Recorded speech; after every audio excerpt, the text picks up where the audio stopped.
What if the biggest breakthroughs in care didn't come from doctors or medications, but from one simple skill we all have, and often underuse? Most people in caregiving assume behavior is a problem to fix. My loved one stopped eating. Something must be wrong medically. He refuses showers. He's stubborn. They keep calling at night. They're confused.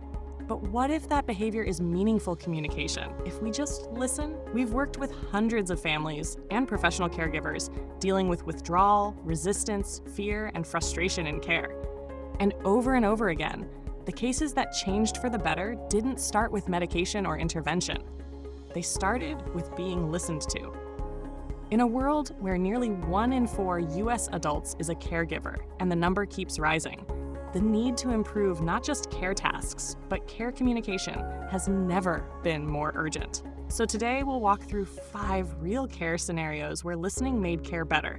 Not eventually, but quickly, profoundly, and humanely. Let's start with a dinner plate.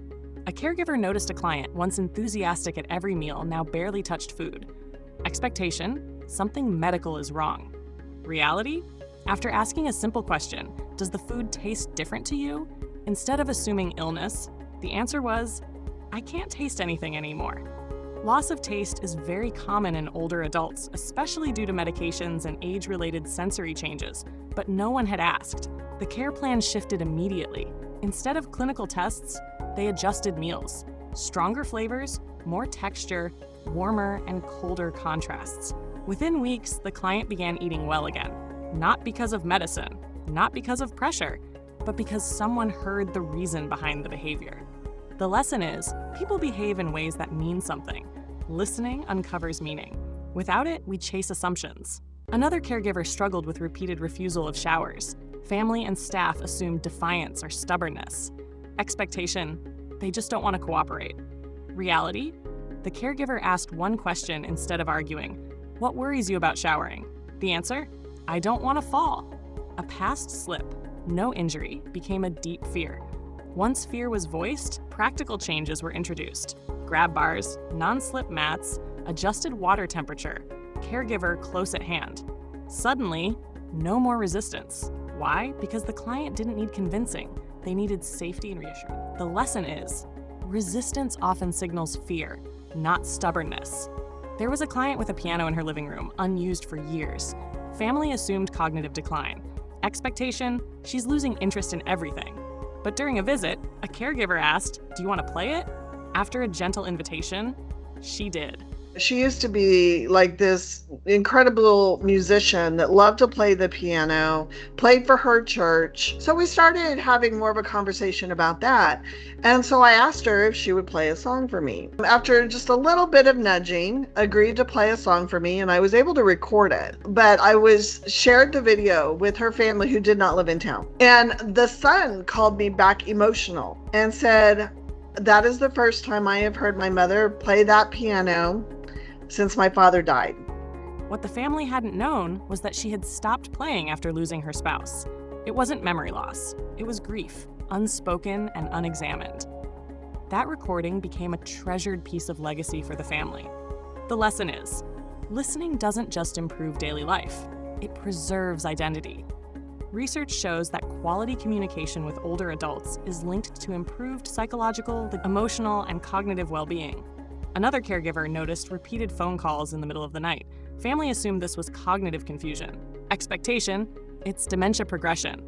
Reality: when asked why the calls came late, the answer was, it gets too quiet.